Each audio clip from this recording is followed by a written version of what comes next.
Today's vlog, let's go for a quick tour here in Temple of Leia, also known as Taj Mahal, in Cebu City.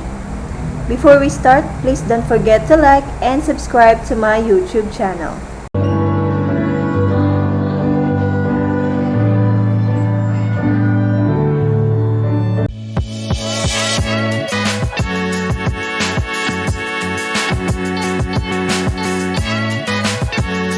Okay, so from Cebu Airport, ito muna ang aming pinuntahan. 47 minutes ang biyahe mula airport papuntang Temple of Leia. Ang entrance fee ay nasa 120 pesos kapag weekdays at 150 pesos naman kapag weekend. Located ito sa Barangay Busay, Trans Central Highway, Cebu City. Pwede nyo rin itong i-Google Map para mas mapadali ang punta nyo rito.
And that's it for a quick tour.